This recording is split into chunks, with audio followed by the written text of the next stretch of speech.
welcome to my project. Thank you. Thanks for having me. Welcome to Way to Words and the idea of connecting over words, which is something I think we both appreciate. So I appreciate it both on a spiritual level and the fact that it's kept a roof over my head for 30 years. wow, that's a beautiful thought. Yeah. I'm surprised to be here, in this position actually, that I've been, communicating for so long and using that to support myself. It was nothing I ever expected. Was that always your vision, like when you were a young man? Is that what you wanted from your life, or? No. When I was a kid, I wanted to be an astronaut, Really? But I never had any natural, math ability. I would probably love it now because I'm fascinated by architecture and infrastructure and stuff that you need math for. But as a kid, for me, that was words. I was fascinated by what I could build out of words. And I wrote, little stories when I was a kid, little, mostly science fiction stuff, because, it's what fascinates me then it fascinates me now. But I stumbled into journalism, actually. I did it in high school, and, high school paper. And when I moved here, I was, rooting around trying to make friends, and I befriended this group called Endless Mindless. Let me know if I'm babbling. No, that's the whole point. Oh, okay, babble. All right. My whole point is just have fun. Oh, excellent. It was a band called Endless Mindless. And they played at the Sports Pub and Sneakers and a whole bunch of places that are gone now. And their manager was this guy named Aaron Britt, who was a super self-starter, driven guy, just, always on the move. Yeah, hey, take care of that for you. Mm-hmm. And he was working with a couple of other people to start a magazine called In Music.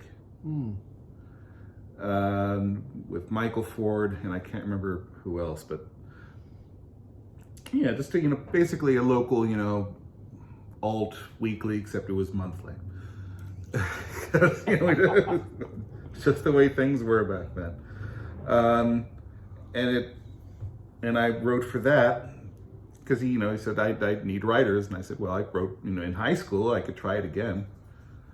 And from there, I jumped to. Was it a paid gig or? No. Okay, I thought so. You're just getting your I think feet in the water. I think because I was working at Record City at the time. I think I for writing one column that was basically paid promotion.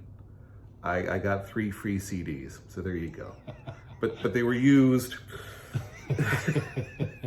No, the first time I got paid was James Reza Scope magazine, which had started up around the same time as In Music. And there was a gap. I pestered him there was a gap between me writing for In Music and me writing for Scope. I pestered him for about 8 months. Like, hey, I want to see your editorial guidelines. I'm thinking of writing for you. And every time he'd come in and drop off magazines, like, yeah, sure, I'll get that for you. And he did. And I went through a breakup, a nasty breakup. And I was about to leave Vegas completely. I was calling up friends in California, can I, sleep on your couch for a few weeks while I get resettled and, and all this stuff. And, Sarah. Excuse me. Gesundheit. Sorry about that. Woohoo, no problem. No, it's dusty in here. It is and dusty. Also the pollen's out of control. I'd written a column for James, just a demo, and I'd forgotten about it. And he called up while in the middle of me making calls to leave town. Hey, got your column. It's really good. We're going to run it. We're going to pay you, I think I got like $25 for it. Wow. So was that more of a acknowledgement instead of you weren't really making enough money to survive? I'm guessing. Yeah, I don't think if I was being paid nothing, I'd still be writing. Right. Because it's just my mind works that way, and the stuff just pours out of me. It wasn't a validation of my my writing, my talent, I guess. It was a validation of, well, A, of this town wanting me, and B, I want to say validating my utility, I guess. What I could, what I could do with words. Gotcha. Being able to turn, like conversations like we're having into 1,000-word thing. It's I can tell you still doing it. It never gets easier. But it's so important. It's such a great art form, I think. I love it so much. Yeah. And I hope I'm able to continue doing it, in an age of, machine intelligence. You need that voice always. So where do you want to, like, do you want to write a book someday? What are some of your bigger visions? Well, I've been writing a book for 20 years now, but I keep putting it down and coming back to it because I don't have an immediate facility for fiction. There's things that fiction writers do, diagramming stories, and figuring out, Act 3 begins here, with this event, and I suck at that stuff. I can improv my way through a rambling conversation that somehow becomes a story, and I've done that, a number of times. I've had short stories published, they've just been, I just have a feeling in my head like, and it ends here. I just know that that was the natural arc things that had to take. But doing a full novel is a bear. And I have nonfiction ideas that eventually I'll put down. It's just hard, when I write for a living, to come home and like, okay, now let's write for a living. Yeah. No, it's really funny because I've always loved literature. As bad as I am in English, I've always loved it. Loved it. And I didn't realize it till recently, until I started this project, how important words are in my life, and like really being methodical about how I communicate.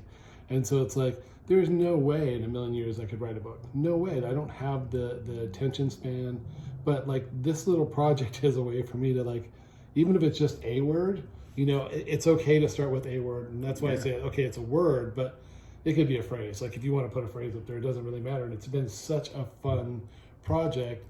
And, I definitely discovered some words that I never heard of. I can't remember what Kim's word was, but it was liminal space, I think it was. And I'm like, I don't even know what that means. So it's like, I really had to like... It's a cool thing. I learned it fairly recently, about 5 years ago, from Crystal Ramirez. Oh, really? It's it's something that figures big and in artists what they do, right. Liminal spaces, and I nodded along like yeah. What the hell's she talking about? Right. Oh, okay, yeah, I know what that is. Yeah. It's always fun to to get a new word, get a new tool in the toolbox. It is. It's or I see it change too. Yeah, like we're seeing with woke right now. That's driving me nuts. It's like on fleek, Right. It's It's been on fleek. used so much that it's meaningless. Yeah. Well, and when you take a word like that and change the meaning of it, where it's like or maybe you're not changing the meaning, but the connotation, you're making it bad. Like the idea that you think that being ignorant is more important than being, aware. Yeah. Well, that's the skill of bullies, is to take one thing and bludgeon you with it. It's not intellectual. It's just being relentless. Yeah, it really is. If you beat the word bubbles to death, it starts to become evil. Just anything. Did I tell you about the conversation we had at Davies the other night, where we were talking about taking words back?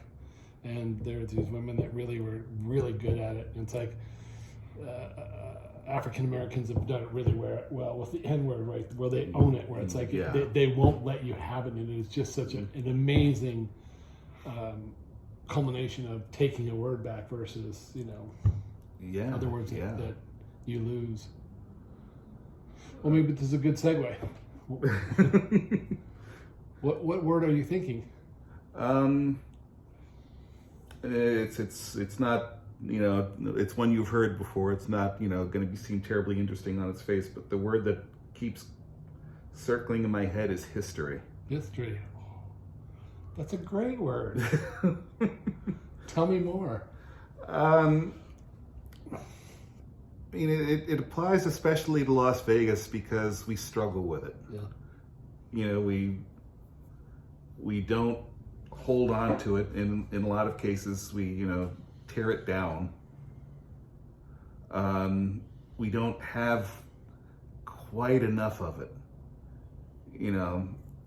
to I think a lot of the areas where we're scratching around for meaning and identity as a city is because we don't have enough history to lean on. Because and in the history we do have, we've kind of willfully wiped out. We see it as is like like having an iPhone 4. Oh, I got to get rid of this thing and get the newer model. But if you had stuff on that phone that was important, you just tossed it, and got something that, that's functionally the same, but doesn't have the information and the meaning that you imbued in it. What do you have? So, that's what history means to me. It's learning. And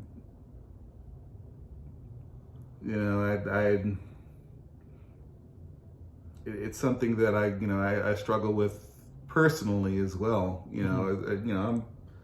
I'm 56 and I'm reckoning with my own history, both good and bad. Right. It's something you just do naturally when I don't, maybe when I turned 45 I started doing it. But now it's like a central occupation of mine late at night, just looking up going, I don't know. What did I do there? Why did I do that? Or, why didn't I do more of that other thing? And I think that I went through midlife crisis in my 20s. Oh, you're lucky. Get it out of the way while you're... Yeah, no, I'm saying every 2 or 3 or 5 years. I don't know when I haven't stopped, and at this age it's getting more frequent, I guess. Oh my God, what a blessing that would be, though, to go through your midlife crisis at 25, and all of a sudden you're just like, oh, I got to get my prostate checked and all, all the stuff you should be doing right early on, So let me play devil's advocate for a minute then with history, because the one thing about Vegas that I've come to terms with, which I wonder if there's a place for both history and reinvention, because the problem is that we do eradicate such beautiful history here. It is a huge problem. We don't honor it. We don't celebrate it. On the other side, when I think about places like Tennessee that are honoring history that's should not be honored, should probably be torn down. Yeah. I think that some ways we have this really beautiful city where we get to reinvent ourselves at times, that I think is another part of that history going forward. Is there any room in history for that conversation? Or I think you need history to do successful reinvention. So you don't repeat mistakes, and you don't forget things that that you really need to hold on to. Yeah. I'm not smart enough to speak to what's happening with historic West Side right now. Right.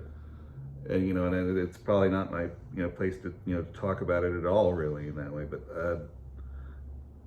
that neighborhood fascinates me in that for a long time it was basically walled off. It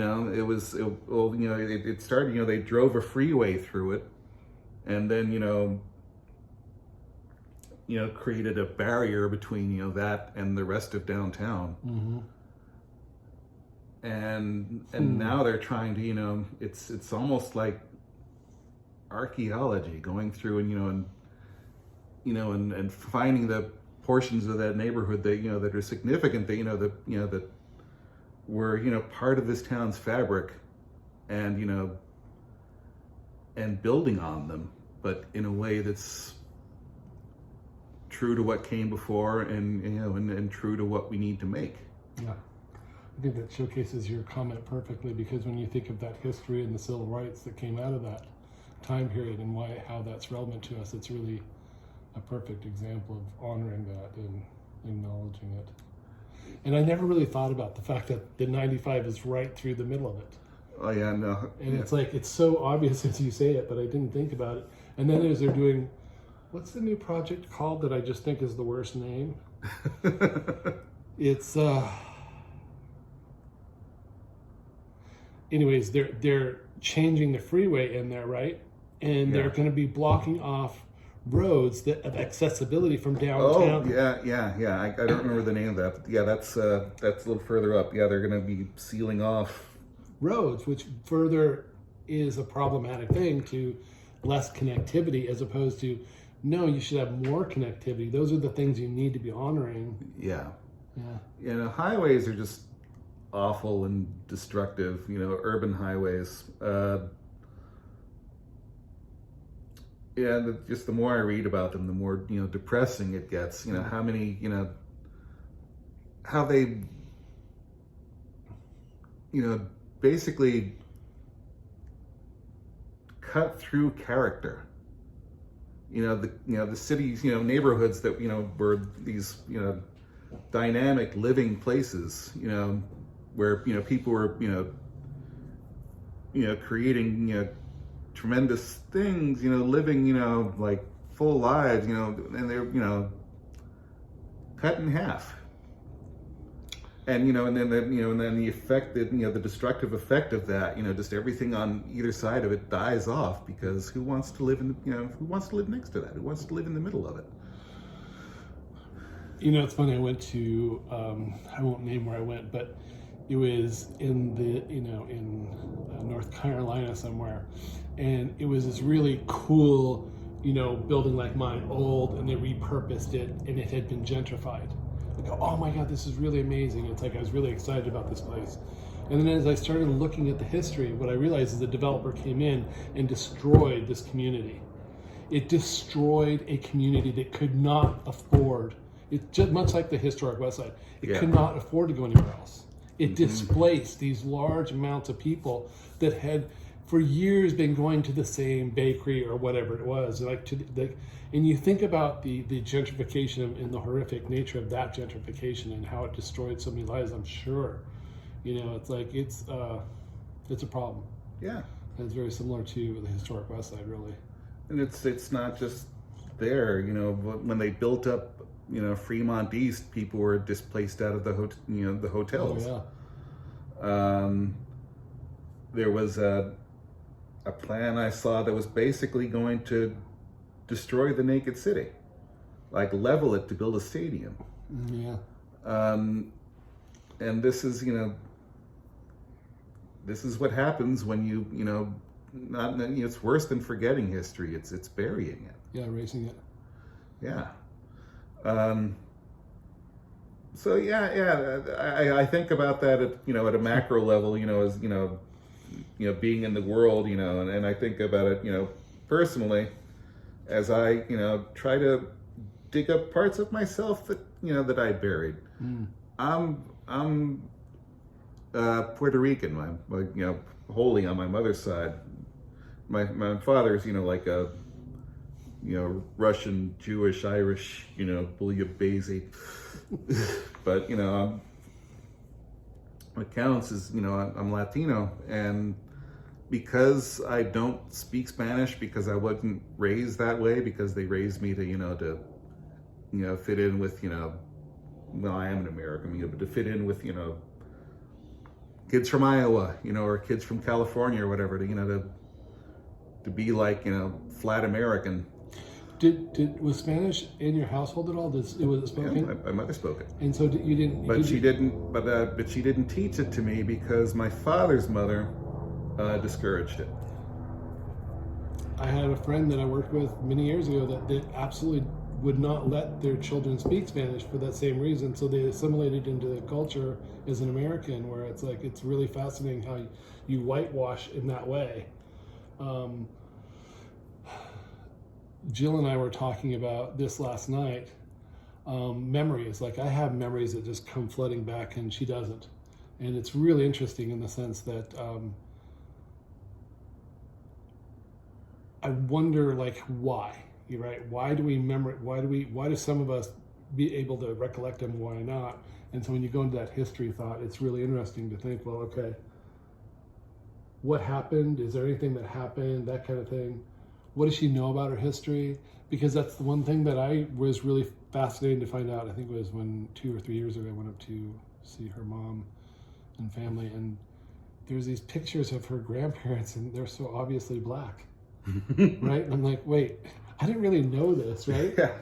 It's like, oh wait, Jackson, Jaxon? Oh, okay. You know, all these things, and it's like, it's that same assimilation of history as you talk about history, where it's like, okay, how much easier has her life been because of the way she was raised? Yeah, yeah. I mean, I didn't think of myself, you know it, but you don't know it. You know, I would tell people, yeah, I'm half Puerto Rican, but it didn't have any weight or meaning to me because why would it? Until, and this is funny, until I, got older and I started, getting, checkups for various things. And, Hispanics are more susceptible to, I guess we're more susceptible to glaucoma. Oh, wow. We're more, just like historically more susceptible to certain things, or, so, that's why they ask you whenever you're, doing some sort of medical thing, how do you, what's your ethnicity? Because I always wondered why that was relevant. Yeah, well, because, Right. just things that have been passed down genetically, I guess. So, I had to think, I had to start thinking about my, Hispanicness because doctors were asking me about it. And it was really, cemented by being here and being around so many, Latin folks that I respected. Crystal Ramirez, Justin Favela, James Riza, who I did scope with, is half Latino. Paco, yeah. My gosh, so many, incredible people here, and they were forward in their, in their Latinness, Right. in a way that I'd never been, because I didn't feel like, in a weird way, I didn't feel like I'd earned it. Yeah. Has it changed? Do you feel like you speak about it more, or do you, I do. My Spanish still sucks. I'm, plugging along through Duolingo like the rest of the honkies. But I do feel more connected to that history now, and more energized by it. To me, it's exciting. It's cool. It's really cool. Yeah. It's. I haven't been to Puerto Rico since I was 8, so it's probably time. I'd love to go to Puerto Rico. I'll just share this story. This is really interesting because I've never really, Abelman, very Jewish last name, never really connected to my history. Knew it was there, maybe even denied it a little bit to assimilate into culture. But what's really interesting is I did go to Israel in '97 for the Maccabiah Games, which is a Jewish Olympics, and it's like it was really a way for me to connect to that history and kind of learn a little bit about it. But I don't think that I really still have been leading with it, as you said. Yeah. I don't know if it's part of my vernacular at this point because I'm just so me, and maybe I've erased my history of sorts, or I haven't acknowledged it, so I don't really feel like I deserve to talk about it. So, yeah, I totally get that. I need to leave that for somebody that. We edit ourselves. If I can, draw something from my day job. We put some things out there and we hold some things back, especially now that we're encouraged to do that on Facebook and Instagram and Twitter, wherever. We're supposed to present. It's not Jeff Carter there. It's Jeff Carter, the character, who's this and that and the other. The best version of Geoff. Yeah. The dare I say, homogenized version of Mark Abel, as opposed to. Well, all Mark is the best version of Mark. I don't know. Some Jeff is a little bit homogenized. I cuss like a sailor. Me too. I love that. Would you like to write a word? I would love to write a word. Okay. Let's write a word. Thank you for playing words with me. Hey, my pleasure. I don't really That's know. great.